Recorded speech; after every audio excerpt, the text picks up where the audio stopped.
ఆదికాండము 6వ అధ్యాయము. నరులు భూమి మీద విస్తరింపనారంభించిన తరువాత కుమార్తెలు వారికి పుట్టినప్పుడు దేవుని కుమారులు నరుల కుమార్తెలు చక్కని వారిని చూచి వారందరిలో తమకు మనసు వచ్చిన స్త్రీలను వివాహము చేసుకొండ్రి. అప్పుడు యెహోవా, నా ఆత్మ నరులతో ఎల్లప్పుడూ వాదించదు. వారు తమ అక్రమ విషయములో నరమాతృలై ఉన్నారు.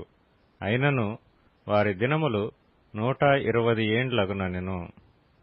ఆ దినములలో నెఫీలులను వారు భూమి మీద నుండిరి, తరువాతనూ ఉండిరి. దేవుని కుమారులు నరుల కుమార్తెలతో పోయినప్పుడు వారికి పిల్లలను కనిరి. పూర్వకాలమందు పేరు పొందిన శూరులు వీరే.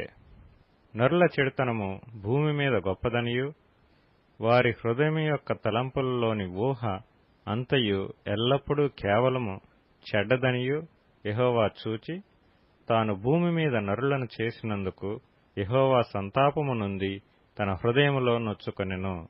అప్పుడు యెహోవా, నేను సృజించిన నరులను, నరులతో కూడా జంతువులను, పురుగులను, ఆకాశ పక్ష్యాదులను భూమి మీద నుండకుండా తుడిచివేయదును. ఏలయనగా నేను వారిని సృష్టించినందుకు సంతాపము నొంది ఉన్నానెను. అయితే నోవహు యెహోవా దృష్టియందు కృప పొందినవాడాయెను. నోవహు వంశావళి ఇదే. నోవహు నీతిపరుడును తన తరములో నిందారహితుడనై యుండెను. నోవహు దేవునితో కూడా నడిచినవాడు. షేము, హాము, యాపెతను 3 కుమారులను నోవహు కనెను. భూలోకము దేవుని సన్నిధిని చెడిపోయి యుండెను. భూలోకము బలాత్కారముతో నిండియుండెను. దేవుడు భూలోకమును చూచినప్పుడు అది చెడిపోయి యుండెను. భూమి మీద సమస్త శరీరులు తమ మార్గమును చెరిపివేసుకొని యుండిరి. దేవుడు నోవహుతో, సమస్త శరీరుల మూలముగా భూమి బలాత్కారంతో నిండియున్నది గనుక నా సన్నిధిని వారి అంతము వచ్చియున్నది. ఇదిగో వారిని భూమితో కూడా నాశనము చేయుదును. చితిసారకపు మ్రానుతో నీ కొరకు ఓడను చేసుకొనుము. అరలు పెట్టి ఆ ఓడను చేసి లోపటను వెలుపటను దానికి కీలు పూయవలెను. నీవు దాని చేయవలసిన విధమిది. ఆ ఓడ 300 మూరలు పొడుగును, 50 మూరల వెడల్పును, 30 మూరల ఎత్తును గలదై ఉండవలెను. ఆ ఓడకు కిటికీ చేసి పైనుండి మూరెడు క్రిందకి దాన్ని ముగించవలెను. ఓడ తలుపు దాని ప్రక్కన ఉంచవలెను. క్రింది అంతస్తు, 2వ అంతస్తు, 3వ అంతస్తు గలదిగా దాని చేయవలెను. ఇదిగో నేనే జీవవాయువు గల సమస్త శరీరులను ఆకాశము క్రింద నుండకుండా నాశనము చేయుటకు భూమి మీదికి జల ప్రవాహము రప్పించుచున్నాను. లోకమందున్న సమస్తమును చనిపోవును. అయితే నీతో నా నిబంధన స్థిరపరచుదును. నీవును నీతో కూడా నీ కుమారులను, నీ భార్యయు, నీ కోడండ్రును ఆ ఓడలో ప్రవేశింపవలెను. మరియు నీతో కూడా వాటిని బ్రతికించి ఉంచుకొనుటకు సమస్త జీవులలో అనగా సమస్త శరీరుల యొక్క ప్రతి జాతిలోనివి 2 చొప్పున నీవు ఓడలోనికి తేవలెను. వాటిలో మగదియు ఆడుదియు నుండవలెను. నీవు వాటిని బ్రతికించి ఉంచుకొనుటకై వాటి వాటి జాతుల ప్రకారము పక్షులలోను, వాటి వాటి జాతుల ప్రకారము జంతువులలోను, వాటి వాటి జాతుల ప్రకారము నేలను ప్రాకు వాటన్నిటిలోనూ ప్రతి జాతిలో 2 చొప్పున నీ యొద్దకు అవి వచ్చును. మరియు తినుటకు నానా విధములైన ఆహార పదార్థములను కూర్చుకొని నీ దగ్గర ఉంచుకొనుము. అవి నీకును వాటికిని ఆహారమగునని చెప్పెను. నోవహు అట్లు చేసెను.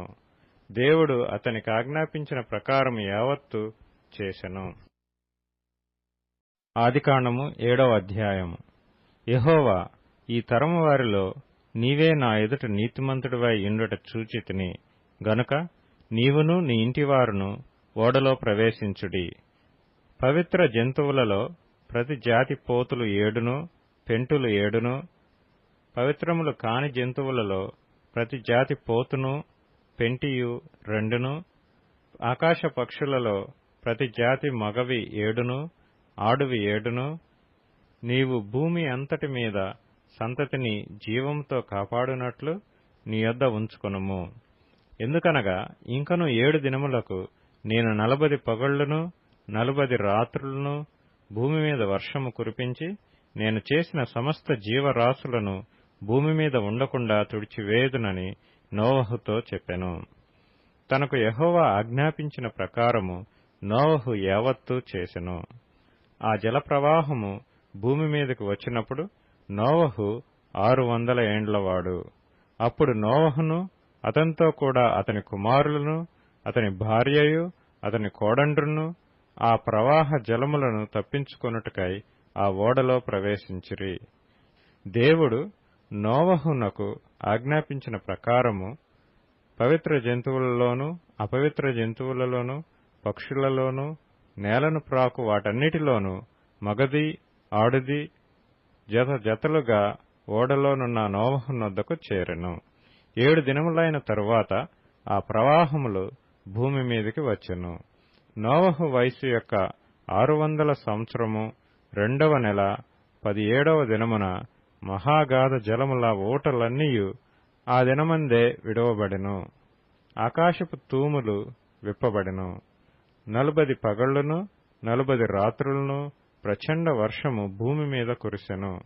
ఆ దినమందే నోవహును నోవహు కుమారులగు షేమును హామును యాపెతును నోవహు భార్యయు వారితో కూడా అతని 3 కోడండ్రును ఆ ఓడలో ప్రవేశించిరి. వీరే కాదు, ఆయా జాతుల ప్రకారము ప్రతి మృగమును, ఆయా జాతుల ప్రకారము ప్రతి పశువును, ఆయా జాతుల ప్రకారము నేల మీద ప్రాకు ప్రతి పురుగును, ఆయా జాతుల ప్రకారము ప్రతి పక్షియు, నానా విధములైన రెక్కలు గల ప్రతి పిట్టయు ప్రవేశించెను. జీవాత్మ గల సమస్త శరీరాలలో రెండేసి ఓడలోనున్న నోవహునొద్ద ప్రవేశించెను. ప్రవేశించినవన్నీయు దేవుడు అతనికి ఆజ్ఞాపించిన ప్రకారము సమస్త శరీరాలలో మగదియు ఆడుదియు ప్రవేశించెను. అప్పుడు యెహోవా ఓడలో అతని మూసివేశెను. ఆ జలప్రవాహము 40 దినములు భూమి మీద నుండగా జలములు విస్తరించి ఓడను తేలచేసినందున అది భూమి మీద నుండి పైకి లేచెను. జలములు భూమి మీద ప్రచండముగా ప్రబలి మిక్కిలి విస్తరించినప్పుడు ఓడ నీళ్ల మీద నడిచెను. ఆ ప్రచండ జలములు భూమి మీద అత్యధికముగా ప్రబలినందున ఆకాశమంతటి క్రిందనున్న గొప్ప పర్వతములన్నీయు మునిగిపోయెను. 15 మూరల ఎత్తున నీళ్లు ప్రచండముగా ప్రబలెను గనుక పర్వతములను మునిగిపోయెను. అప్పుడు పక్షులేమి, పశువులేమి, మృగములేమి, భూమి మీద ప్రాకు పురుగులేమి, భూమి మీద సంచరించు సమస్త శరీరులేమి, సమస్త నరులేమి చచ్చిపోయిరి. పొడి నేల మీదనున్న వాటన్నిటిలోనూ నాసికారంధ్రములలో జీవాత్మ సంబంధమైన ఊపిరి గలవన్నీయు చనిపోయెను. నరులతో కూడా పశువులను, పురుగులను, ఆకాశ పక్షులను, నేల మీదనున్న జీవరాశులన్నీయు తుడిచివేయబడెను. అవి భూమి మీద నుండకుండా తుడిచివేయబడెను. నోవహును అతనితో కూడా ఆ ఓడలో నున్నవియు మాత్రము మిగిలియుండెను. 150 దినముల వరకు నీళ్లు భూమి మీద ప్రచండముగా ప్రబలెను. ఆదికాండము 8వ అధ్యాయము. దేవుడు నోవహును అతనితో కూడా ఓడలోనున్న సమస్త జంతువులను సమస్త పశువులను జ్ఞాపకం చేసుకొనెను. దేవుడు భూమి మీద వాయువు విసురున్నట్లు చేయుట వలన నీళ్లు తగ్గిపోయెను. అగాధ జలముల ఊటలను ఆకాశపు తూములను మూయబడెను. ఆకాశము నుండి కురియుచున్న ప్రచండ వర్షము నిలిచిపోయెను. అప్పుడు నీళ్లు భూమి మీద నుండి క్రమక్రమముగా తీసిపోవచుండెను. 150 దినములైన తరువాత నీళ్లు తగ్గిపోగా 7వ నెల 17వ దినమున ఓడ అరారాతు కొండ మీద నిలిచెను. నీళ్లు 10వ నెల వరకు క్రమముగా తగ్గుచూ వచ్చెను. 10వ నెల మొదటి దినమున కొండల శిఖరములు కనబడెను. 40 దినములైన తరువాత నోవహు తాను చేసిన ఓడ కిటికీ తీసి ఒక కాకిని వెలుపలికి పోవిడిచెను. అది బయటకు వెళ్లి భూమి మీద నుండి నీళ్లు ఇంకిపోవు వరకు ఇటు అటు తిరుగుచుండెను. మరియు నీళ్లు నేలమీద నుండి తగ్గినవో లేదో చూచుటకు అతడు తన యొద్ద నుండి నల్ల పావురం ఒకటి వెలుపలికి పోవిడిచెను. నీళ్లు భూమి అంతటి మీద నున్నందున తన అరకాలు నిలుపుటకు దానికి స్థలము దొరకలేదు గనుక ఓడలోనున్న అతని యొద్దకు తిరిగి వచ్చెను. అప్పుడతడు చెయ్యి చాపి దాని పట్టుకొని ఓడలోనికి తీసుకొనెను. అతడు మరి 7 దినములు తాళి మరలా ఆ నల్ల పావురమును ఓడలో నుండి వెలుపలికి విడిచెను. సాయంకాలమున అది అతని యొద్దకు వచ్చినప్పుడు త్రుంచబడిన ఒలీవ చెట్టు ఆకు దాని నోట నుండెను గనుక నీళ్లు భూమి మీద నుండి తగ్గిపోయినని నోవహునకు తెలిసెను. అతడింకా మరి 7 దినములు తాళి ఆ పావురమును వెలుపలికి విడిచెను. ఆ తర్వాత అది అతని యొద్దకు తిరిగి రాలేదు. మరియు 601వ సంవత్సరము మొదటి నెల తొలి దినమున నీళ్లు భూమి మీద నుండి ఇంకిపోయెను. నోవహు ఓడ కప్పు తీసి చూచినప్పుడు నేల ఆరియుండెను. 2వ నెల 27వ దినమున భూమి ఎండియుండెను. అప్పుడు దేవుడు, నీవును నీతో కూడా నీ భార్యయు నీ కుమారులను నీ కోడండ్రును ఓడలో నుండి బయటికి రండి. పక్షులు పశువులు భూమి మీద ప్రాకు ప్రతి జాతి పురుగులు మొదలైన సమస్త శరీరులలో నీతో కూడానున్న ప్రతి జంతువును వెంటబెట్టుకుని వెలుపలికి రావలెను. అవి భూమి మీద బహుగా విస్తరించి భూమి మీద ఫలించి అభివృద్ధి పొందవలెనని నోవహుతో చెప్పెను. కాబట్టి నోవహును అతనితో కూడా అతని కుమారులను అతని భార్యయు అతని కోడండ్రును బయటికి వచ్చిరి. ప్రతి జంతువును ప్రాకు ప్రతి పురుగును ప్రతి పిట్టయు భూమి మీద సంచరించునవన్నీయు వాటి వాటి జాతుల చొప్పున ఆ ఓడలో నుండి బయటికి వచ్చెను. అప్పుడు నోవహు యెహోవాకు బలిపీఠము కట్టి పవిత్ర పశువులన్నిటిలోనూ పవిత్ర పక్షులన్నిటిలోనూ కొన్ని తీసుకొని ఆ పీఠము మీద దహన బలి అర్పించెను. అప్పుడు యెహోవా ఇంపైన సువాసనను ఆఘ్రానించి ఇక మీదట నరులను బట్టి భూమిని మరలా శపించెను. ఎందుకనగా నరుల హృదయాలోచన వారి బాల్యం నుండి చెడ్డది. నేనిప్పుడు చేసిన ప్రకారముగా ఇకను సమస్త జీవులను సంహరింపను.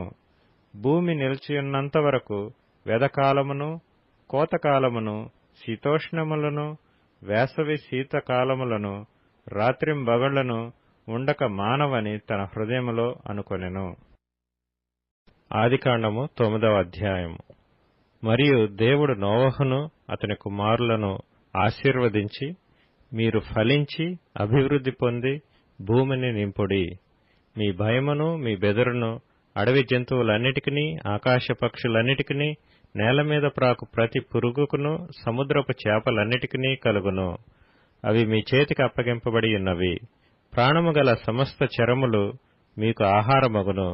పచ్చని కూర మొక్కలనిచ్చినట్లు వాటిని మీకిచ్చియున్నాను. అయినను మాంసమును దాని రక్తముతో మీరు తినకూడదు. రక్తమే దాని ప్రాణము. మరియు మీకు ప్రాణమైన మీ రక్తమును గూర్చి విచారణ చేయుదును. దాని గూర్చి ప్రతి జంతువును నరులను విచారణ చేయుదును. ప్రతి నరుని ప్రాణమును గూర్చి వాని సహోదరుని విచారణ చేయుదును. నరుని రక్తము చిందించు వాని రక్తము నరుని వలననే చిందింపబడును. ఏలయనగా దేవుడు తన స్వరూపమందు నరుని చేసెను. మీరు ఫలించి అభివృద్ధి నొందుడి. మీరు భూమి మీద సమృద్ధిగా సంతానము కని విస్తరించుడని వారితో చెప్పెను. మరియు దేవుడు నోవహు అతని కుమారులతో, ఇదిగో నేను మీతోనూ మీ తదనంతరము మీ సంతానముతోనూ మీతో కూడానున్న ప్రతి జీవితోనూ పక్షులేమి పశువులేమి మీతో కూడా సమస్తమైన భూజంతువులేమి ఓడలో నుండి బయటకు వచ్చిన సమస్త భూజంతువులతోనూ నా నిబంధన స్థిరపరచుచున్నాను. నేను మీతో నా నిబంధన స్థిరపరచుదును. సమస్త శరీరులు ప్రవాహ జలముల వలన ఇకను లయపరచబడరు. భూమిని నాశనం చేయుటకు ఇకను జల ప్రవాహము కలగదని పలికెను. మరియు దేవుడు నాకును మీకును మీతో కూడానున్న సమస్త జీవరాశులకును మధ్య నేను తరతరములకు ఏర్పరచుచున్న నిబంధనకు గుర్తు ఇదే. మేఘములో నా ధనుస్సును ఉంచితిని, అది నాకును భూమికిని మధ్య నిబంధనకు గుర్తుగా నుండును. భూమిపైకి నేను మేఘమును రప్పించినప్పుడు ఆ ధనస్సులో మేఘము కనబడును. అప్పుడు నాకును మీకును సమస్త జీవరాశులకును మధ్యనున్న నా నిబంధన జ్ఞాపకము చేసుకొందును. గనుక సమస్త శరీరులను నాశనము చేయుటకు అలాగు ప్రవాహముగా నీళ్లు రావు. ఆ ధనస్సు మేఘములో నుండును. నేను దాని చూచి దేవునికిని భూమి మీదనున్న సమస్త శరీరులలో ప్రాణము గల ప్రతి దానికిని మధ్యనున్న నిత్య నిబంధనను జ్ఞాపకం చేసుకొందునెను. మరియు దేవుడు నాకును భూమి మీదనున్న సమస్త శరీరులకును మధ్య నేను స్థిరపరచిన నిబంధనకు గుర్తు ఇదే అని నోవహుతో చెప్పెను. ఓడలో నుండి వచ్చిన నోవహు కుమారులు షేము, హాము, యాపెతను వారు. హాము కనానుకు తండ్రి. ఈ ముగ్గురు నోవహు కుమారులు. వీరి సంతానము భూమి అందంతటా వ్యాపించెను. నోవహు వ్యవసాయము చేయనారంభించి ద్రాక్ష తోట వేసెను. పిమ్మట ద్రాక్షారసము త్రాగి మత్తుడై తన గుడారములో వస్త్రహీనుడుగా నుండెను. అప్పుడు కనానుకు తండ్రి అయిన హాము తన తండ్రి వస్త్రహీనుడై ఉండుట చూచి బయటనున్న తన ఇద్దరు సహోదరులకు ఆ సంగతి తెలిపెను. అప్పుడు షేమును, యాపెతును వస్త్రమొకటి తీసుకొని తమ ఇద్దరి భుజముల మీద వేసుకొని వెనుకకు నడిచి వెళ్లి తమ తండ్రి దిశములను కప్పిరి. వారి ముఖములు వెనుకతట్టు ఉండుట వలన తమ తండ్రి దిశములను చూడలేదు. అప్పుడు నోవహు మత్తు నుండి మేలుకొని తన చిన్న కుమారుడు చేసిన దాన్ని తెలుసుకొని కనాను శపింపబడినవాడై తన సహోదరులకు దాసానుదాసుడగును అనెను. మరియు షేము దేవుడైన యెహోవా స్తుతింపబడునుగాక, కనాను అతనికి దాసుడగును. దేవుడు యాపెతును విశాలపరచును, అతడు షేము గుడారములలో నివసించును, అతనికి కనాను దాసుడగును అనెను. ఆ జలప్రవాహము గతించిన తరువాత నోవహు 350 ఏండ్లు బ్రతికెను. నోవహు బ్రతికిన దినములన్నీయు 950 ఏండ్లు. అప్పుడతడు మృతి పొందెను. ఆదికాండము 10వ అధ్యాయము. ఇది నోవహు కుమారుడగు షేము, హాము, యాపెతను వారి వంశావళి. జలప్రళయము తరువాత వారికి కుమారులు పుట్టిరి. యాపెతు కుమారులు గోమెరు, మాగోగు, మాదయు, యావాను, తూబాలు, మెషెకు, తీరసు అనువారు. గోమెరు కుమారులు అష్కనజు, రీఫతు, తోగర్మా అనువారు. యావాను కుమారులు ఎలీషా, తర్షీసు, కిత్తీము, దాదోనీము అనువారు. వీరి నుండి సముద్ర తీరమందుండిన జనములు వ్యాపించెను. వారి వారి జాతుల ప్రకారము, వారి వారి భాషల ప్రకారము, వారి వారి వంశముల ప్రకారము ఆయా దేశములలో వారు వేరైపోయిరి. హాము కుమారులు కూషు, మిస్రాయిము, పూతు, కనాను అనువారు. కూషు కుమారులు సెబా, హవీలా, సప్తా, రాయమా, సప్తక అనువారు. రాయమా కుమారులు షేబ, దదాను అనువారు. కూషు నిమ్రోదును కనెను. అతడు భూమి మీద పరాక్రమశాలి అయి యుండుటకు ఆరంభించెను. అతడు యెహోవా ఎదుట పరాక్రమము గల వేటగాడు. కాబట్టి యెహోవా ఎదుట పరాక్రమము గల వేటగాడైన నిమ్రోదు వలె అను లోకోక్తి కలదు. షీనారు దేశములోని బాబెలు, ఎరెకు, అక్కదు, కల్నే అను పట్టణములు అతని రాజ్యమునకు మొదలు. ఆ దేశములో నుండి అష్షూరుకు బయలుదేరి వెళ్లి నినివేను, రహోబోతీరును, కాలహును, నీనివేకును, కాలహుకును మధ్యనున్న రెసెసును కట్టించెను. ఇదే ఆ మహాపట్టణము. మిస్రాయిము, లూదీయులను, అనామీయులను, లెహబీయులను, నప్తుహీయులను, పత్రుసీయులను, కస్లుహీయులను, కప్తోరీయులను కనెను. ఫిలిష్తీయులు కస్లుహీయులలో నుండి వచ్చినవారు. కనాను తన ప్రథమ కుమారుడగు సీదోనును, హేతును, యెబూసీయులను, అమోరీయులను, గిర్గాషీయులను, హివ్వీయులను, అర్కీయులను, సినీయులను, అర్వాదీయులను, షెమారీయులను, హమాతీయులను కనెను. తరువాత కనానీయుల వంశములు వ్యాపించెను. కనానీయుల సరిహద్దు సీదోను నుండి గెరారుకు వెళ్ళు మార్గములో గాజా వరకును, సొదొమ గొమొర్రా అద్మా సెబోయిములకు వెళ్ళు మార్గములో లాషా వరకును ఉన్నది. వీరు తమ తమ వంశముల ప్రకారము, తమ తమ భాషల ప్రకారము, తమ తమ దేశములను బట్టియు జాతులను బట్టియు హాము కుమారులు. మరియు ఏబెరు యొక్క కుమారులందరికీ పితరుడును పెద్దవాడైన యాపెతు సహోదరుడునగు షేముకు కూడా సంతానం పుట్టెను. షేము కుమారులు ఏలాము, అష్షూరు, అర్పక్షదు, లూదు, అరాము అనువారు. అరాము కుమారులు ఊజు, హూలు, గెతెరు, మాషును అనువారు. అర్పక్షదు షేలహును కనెను. షేలహు ఏబెరును కనెను. ఏబెరుకు 2 కుమారులు పుట్టిరి. వారిలో ఒకని పేరు పెలగు. ఏలయనగా అతని దినములలో భూమి దేశములుగా విభాగింపబడెను. అతని సహోదరుని పేరు యొక్తాను. యొక్తాను అల్మోదాదును, షెలపును, హసర్మావెతును, ఎరహును, హదోరమును, ఊజాలును, దిక్లాను, ఓబాలును, అబీమాయలును, షేబను, ఓఫీరును, హవీలాను, యోబాబును కనెను. వీరందరూ యొక్తాను కుమారులు. మేషా నుండి సపారాకు వెళ్ళు మార్గములోని తూర్పు కొండలు వారి నివాస స్థలము. వీరు తమ తమ వంశముల ప్రకారము, తమ తమ భాషల ప్రకారము, తమ తమ దేశములను బట్టియు, తమ తమ జాతులను బట్టియు షేము కుమారులు. వారి వారి జనములలో వారి వారి సంతతుల ప్రకారము నోవహు కుమారుల వంశములు ఇవే. జలప్రవాహము గతించిన తరువాత వీరిలో నుండి జనములు భూమి మీద వ్యాపించెను.